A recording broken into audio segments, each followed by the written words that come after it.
Muito boa tarde, terça-feira, 7 de janeiro, começa agora o Assembleia em Foco, primeira edição. Composição do Parlamento Maranhense muda com a posse de 4 novos deputados. O Hospital Dr. Carlos Macieira recebe certificação para realizar transplante de rim e fígado. Cefaz divulga o calendário para pagamento do IPVA 2025. Você vai ver ainda o incentivo à leitura por meio de um projeto literário idealizado pela Biblioteca Comunitária Monteiro Lobato, em São Luís. O F1 começa agora.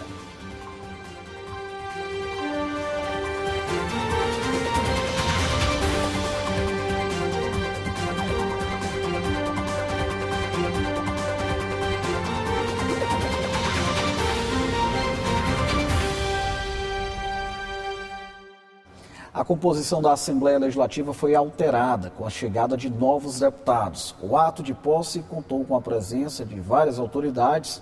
As mudanças se devem às saídas dos deputados que foram eleitos no ano passado e assumiram o cargo de prefeito em cidades do interior do Maranhão.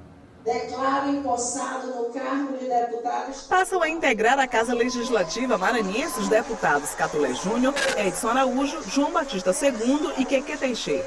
A posse dos novos parlamentares aconteceu na sede do Legislativo com a presença da presidente da ALEMA, a deputada Iracema Vale. A gente está muito feliz recepcionando os novos deputados, são companheiros valorosos que fizeram um grande trabalho anteriormente e também na campanha e agora chegaram a cadeira na Assembleia Legislativa. Está bem diversificada, é um de cada partido, um de cada segmento diferente, mas a gente está confiante que vamos fazer um grande trabalho juntos. Os parlamentares passam a ocupar as vagas deixadas pelos ex-deputados Hilda Amaral, Rafael, Juscelino Marreca e Roberto Costa, que assumiram prefeituras no interior do Maranhão.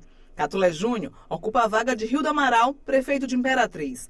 Edson Araújo substituiu o prefeito de Timon, Rafael. Muito feliz, grande responsabilidade, chego com muita vontade para representar o estado do Maranhão, especialmente a região leste, a minha cidade, Caxias, e eu prometo que dedicarei muito esforço nessa missão, que com certeza será lograda de êxito. Uma satisfação muito grande retornar aqui à Assembleia, já fiz parte dessa casa já por vários mandatos, desde 2010, 2014, 2018, que eu estou aqui na Assembleia, desenvolvendo um trabalho voltado a defender os interesses, principalmente do setor pesqueiro do nosso estado. Essa comunidade, esse segmento da nossa sociedade que é muito humilde e que eu represento já há alguns anos. O deputado João Batista II entrou no lugar de Juscelino Marreca, agora prefeito de Santa Luzia. Queque Teixeira ocupou a vaga deixada por Roberto Costa, eleito prefeito de Bacabal. As expectativas são as melhores, onde a gente chega aqui na casa para somar, onde já estive 4 meses como suplente e hoje efetivando como deputado. Venho a somar com a casa, somar com o Maranhão e dizer que é uma gratidão estar aqui. Estou aqui, vou representar a região Tocantina, ganho mais um deputado estadual. Hoje são apenas 2 representando comigo. E tem a minha cidade de Cidelândia, a cidade que eu amo, que vou também levar bastante recursos ali para aquela região e a região Tocantina. Vários deputados veteranos da casa prestigiaram a solenidade que aconteceu durante o período de recesso parlamentar. O deputado Antônio Pereira, primeiro secretário da mesa diretora, foi quem fez a leitura do termo de posse.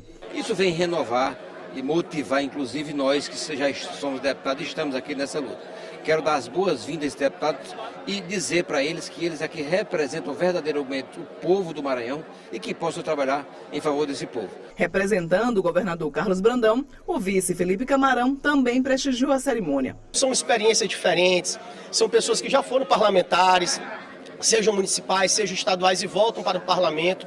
Tem um jurista, ou seja, eu acho que o povo do Maranhão vai ganhar muito e eu tenho certeza que eles virão para contribuir votando os importantes projetos para o povo do Maranhão. Os novos deputados vão iniciar suas atividades parlamentares no dia 3 de fevereiro, com o fim do recesso parlamentar e com a posse da nova mesa diretora da Assembleia Legislativa do Maranhão. Agora vamos falar sobre saúde. O Hospital de Alta Complexidade, o Dr. Carlos Macieira, recebeu certificação para realizar transplantes de fígado e também de rins. A conquista vai garantir maior fluidez nas filas de pacientes que esperam pelos procedimentos. De acordo com o governo do Maranhão, mais de 190 pessoas aguardam neste momento por intervenções cirúrgicas como estas.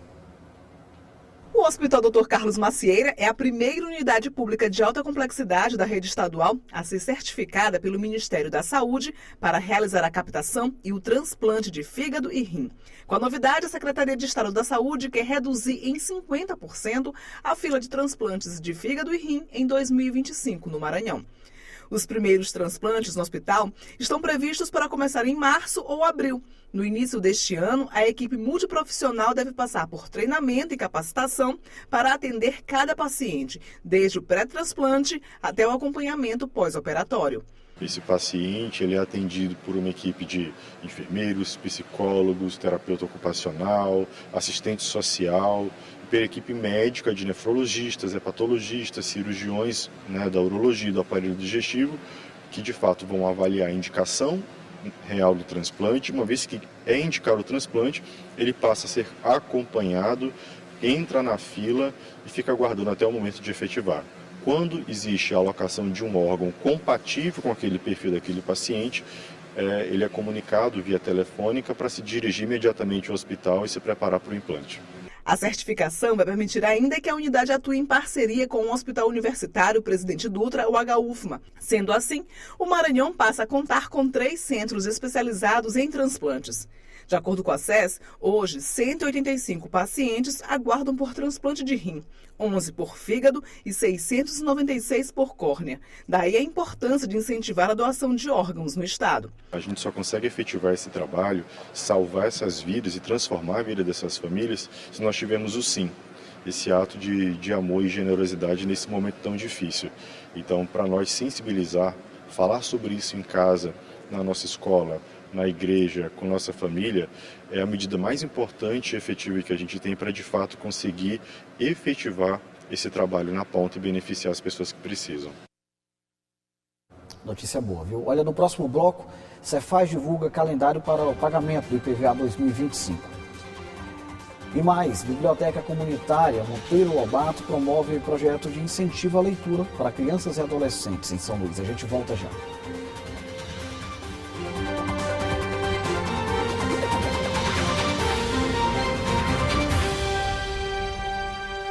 Contribuintes de todo o Maranhão já podem conferir o calendário para pagamento do imposto sobre a propriedade de veículos automotores. A agenda foi divulgada pela Secretaria de Estado da Fazenda. O calendário de pagamento do imposto sobre a propriedade de veículos automotores, o IPVA, para o ano de 2025 já foi divulgado pela Secretaria de Fazenda do Maranhão.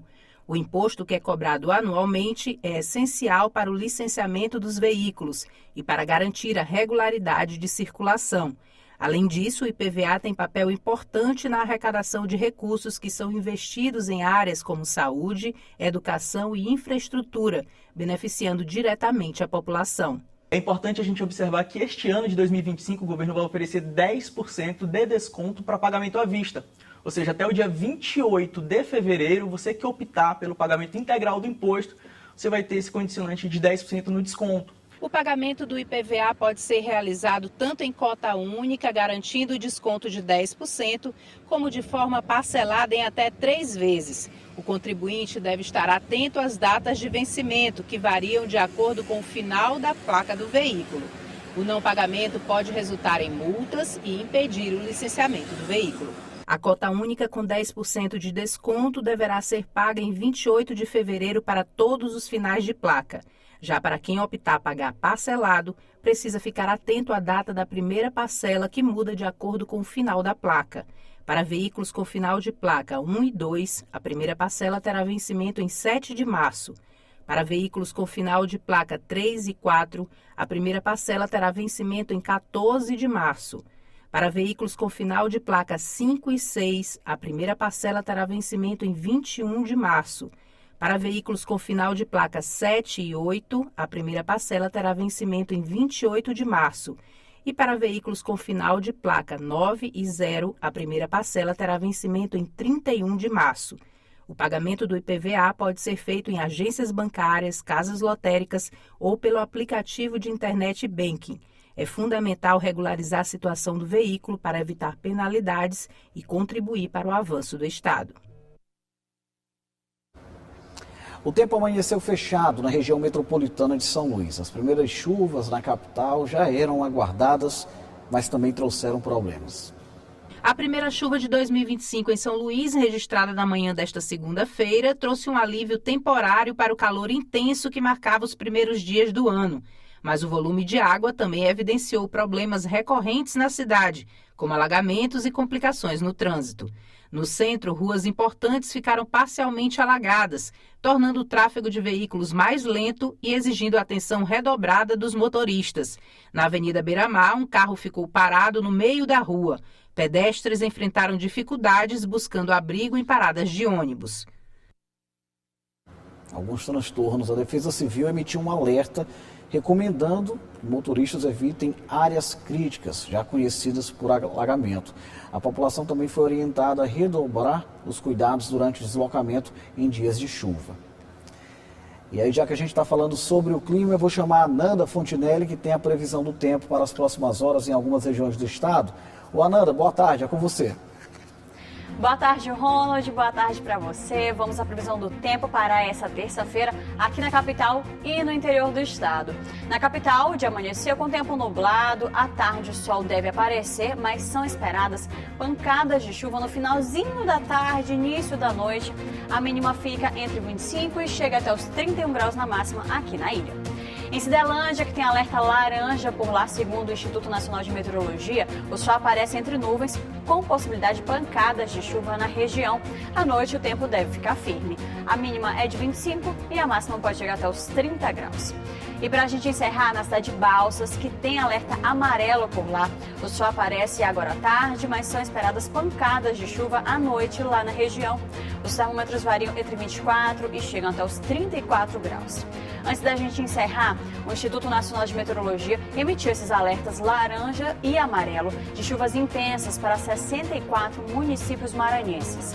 Nas cidades com alerta laranja, como em Cidelândia, que indica grau de perigo, a previsão de chuvas entre 30 a 60 milímetros por dia, com ventos fortes de 60 a 100 quilômetros por hora. Já nos municípios com alerta amarelo, como em Balsas, há perigo potencial com chuvas entre 20 a 30 milímetros ou até 50 milímetros por dia, além de ventos intensos até 60 quilômetros por hora. Então, vamos ficar atentos aí a esses alertas, a mudança no clima nessas regiões. É isso, amanhã a gente volta a se encontrar. Até lá! Valeu, Nanda, muito obrigado. Hora de falar sobre literatura, especialmente sobre a importância da leitura. Crianças e adolescentes são os beneficiados por um projeto idealizado pela Biblioteca Comunitária Monteiro Lobato, em São Luís. A atividade tem como foco, além da leitura, o incentivo à produção de obras próprias pelos alunos. A leitura transforma vidas e é uma ferramenta essencial para o desenvolvimento de crianças e adolescentes.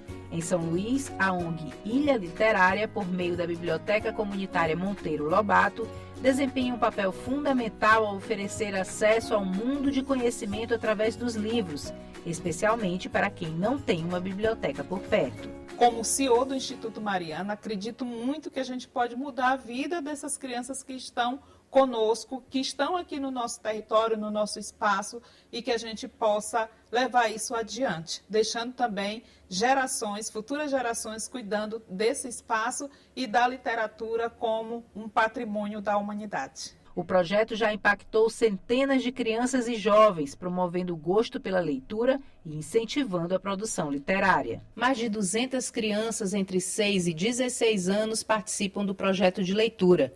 Por aqui, alguns deles não só leem, mas escrevem os próprios livros. É o caso de Vinícius, Lucas, Raiele e Emily, um grupo de leitores que, apaixonados pelos livros, se tornaram autores das suas próprias histórias. Eu sempre comecei a ler por gibis, que falavam poucos, eu já ia aprendendo leituras e palavras diferentes. Aí depois eu comecei a ler livros infantis que já falavam mais, e foi aí que eu despertei minha curiosidade se eu criasse um livro. Aí eu criei o livro Pedido para Deus. Ele é dedicado à minha bisa que faleceu em 2022, que eu sinto muita saudade dela. E fala que eu sempre oro, e eu peço para Deus que Ele cuide muito bem dela. Eu gostava muito de ler gibis e livros um pouco maiores. como livros infantis. Depois eu comecei a ler mangás quando eu fiquei mais velha. Aí veio o interesse de fazer o livro. Eu fiz o livro Espião, porque eu gosto muito desses filmes de espionagem. Além de ler muito cedo, eu sempre escrevi muito cedo. Com 3 anos de idade eu já escrevia muito. Então, eu me apaixonei pelo cordel e pelo poema, que são conteúdos que a gente aprende desde bem pequenos. Então eu fui escrevendo. Eu tenho até um caderno lá em casa que é cheio de textos, que é tipo como se fosse papéis avulsos de Machado de Assis.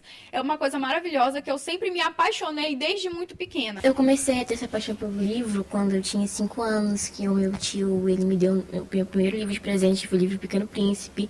E foi um dos livros que eu mais gostei de ler e me veio a curiosidade de ler outros livros. E nessa mesma época eu comecei a escrever também. Como eu já sabia escrever, então eu mesma já comecei a escrever algumas coisas, já comecei a guardar.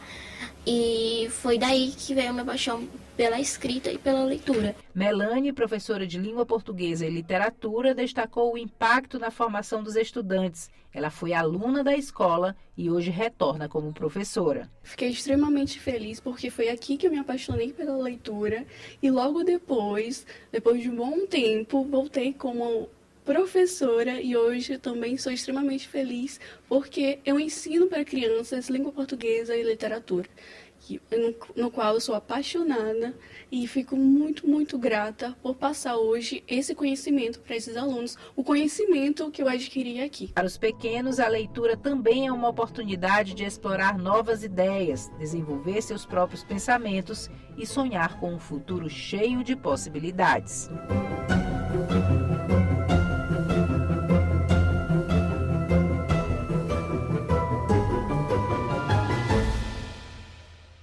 Legal. Olha, a Assembleia em Foco, primeira edição vai encerrando por aqui. Essa e as outras reportagens, inclusive a respeito da mudança na composição da Assembleia Legislativa, você pode conferir através do nosso site al.ma.leg.br. Muito obrigado pela sua companhia e até amanhã.